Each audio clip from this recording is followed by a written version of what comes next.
I think it's funny how God works in our lives sometimes. Hey, what's up, guys? It's Dan. If you're watching this video right now, I really appreciate you. If you can't already, like, comment, subscribe, do that in the bottom. I really hope that this content is important to you. This content that I share is meant for two purposes. One, it's therapeutic for me. It gives me a chance to kind of talk out thoughts in my mind. And secondly, it's meant to be an encouragement to you. As I go through this journey in life, I feel like there's some things that you might glean through it as well. And I'll be honest, over the last few days, I have been challenged with just some uncertainty in my life. And it's kind of odd because, things are going well. I've actually had some amazing breakthroughs with my wife. We've had some great conversations. Business overall is going well, but yet I have some discontentment. And I was doing some studying this morning, and this is why I think God is amazing. That I was reading through the book of Ecclesiastes right now, an amazing book in which Solomon, who many could consider was the wisest, most richest man in the world, he was also going through some perplexing things and wrote a whole book about it in the book of Ecclesiastes. And as I got to chapter 7, there's a verse I just sat and marinated on. And it's Ecclesiastes 7:13. It says, "Consider the works of God. Who can make straight what he has made crooked?" An interesting verse, right? Many of us know that God is perfect. So how could he make things crooked? Well, let's dive into this a little bit. We have to first understand it talks us to consider God's work. We have to know that God is a sovereign God. He is perfect, right? God is in control of all things. Many times we as humans, we try to grab the wheel. There's a saying that Jesus take the wheel. There's a lot of truth in that. And that's part of the problem. I think we try to control and dictate so much in our lives that we don't allow God to work through situations, or we probably mute or quench the spirits working in our life. And that's unfortunate, because sometimes we miss the blessings through these situations. Now, the other thing is that this crooked path, this is the one that kind of, stirs a lot of people. How is it possible that God can actually make something crooked? He's a perfect entity. Well, all crooked means is it's complex, it's challenging, it's hard to understand. In the first book of Ecclesiastes, he also, the first chapter, I should say, talks about this crookedness, right? We think about the character of Job in the Bible, that God allows things to happen to people. And why is that? We see life in this linear path. We would prefer to be in a linear path. We have point A, we have point B, and we want to have a straight line there.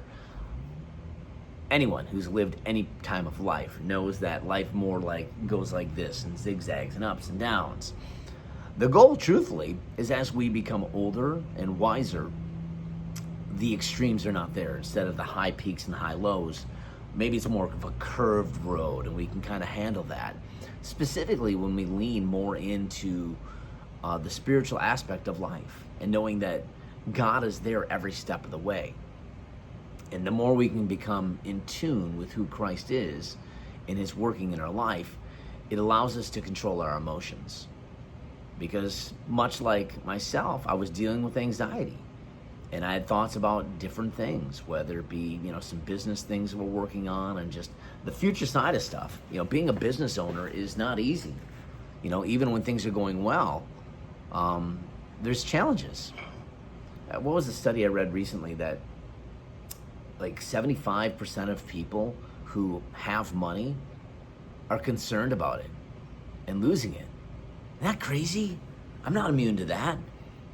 There's always the concern, specifically as being an entrepreneur, well, it's great now, but how can we continue it going, right? And there's no guarantee for tomorrow. So the work is how can we continue to grow, maintain, and exceed? And that can have an element of stress to it. And here's the deal: is that too often we try to control, we try to straighten out this path in life. Think of a piece of rebar. And if you bend a piece of rebar, it is almost impossible to straighten that thing out. But yet, we try, don't we? We try to do certain things, we try to make changes. And that's not to say we sit idly and do nothing in our life as it comes our way. But a lot of times can be served by just getting quiet, going to God and saying, all right, Lord, you've allowed X to happen in my life. I don't know why it happens. God may not always give us the reason why it happens. But Lord, how can I see you through it?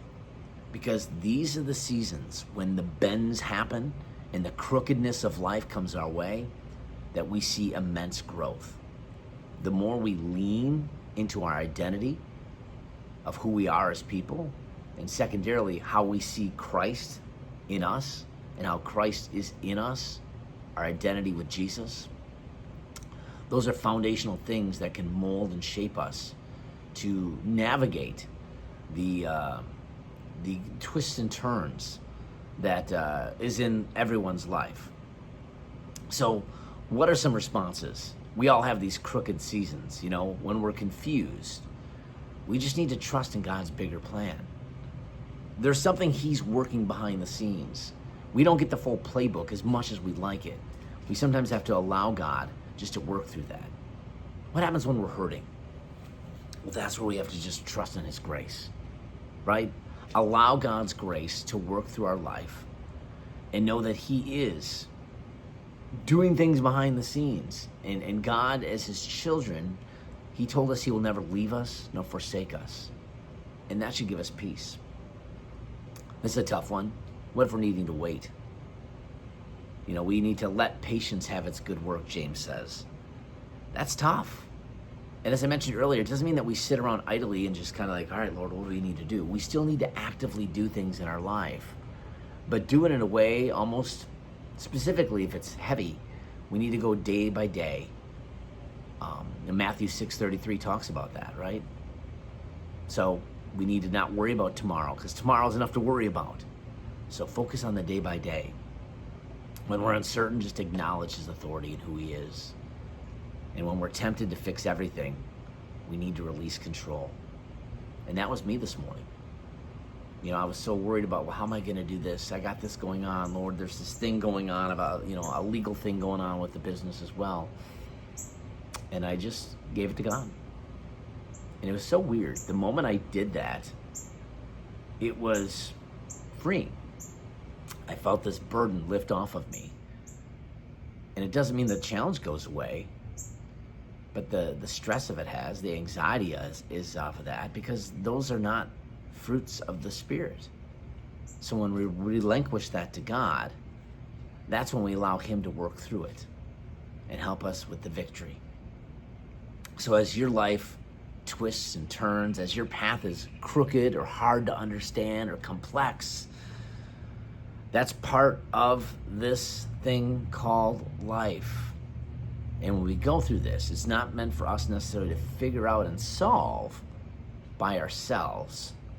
Is that we have the great designer, the master planner, God, Yahweh, Jesus, there to guide us every step of the way. Lean into that today. Release your fears and angst to him, and he will direct thy path, right? That's, what is that, Proverbs? Trust in the Lord with all your heart and lean not in thine own understanding. In all thy ways acknowledge him, and he will direct thy paths. Doesn't say he's going to straighten the paths, but he's going to guide us down this path. Hopefully that's comforting to you today as it was for me. Have a great day. Till we talk next time. Peace.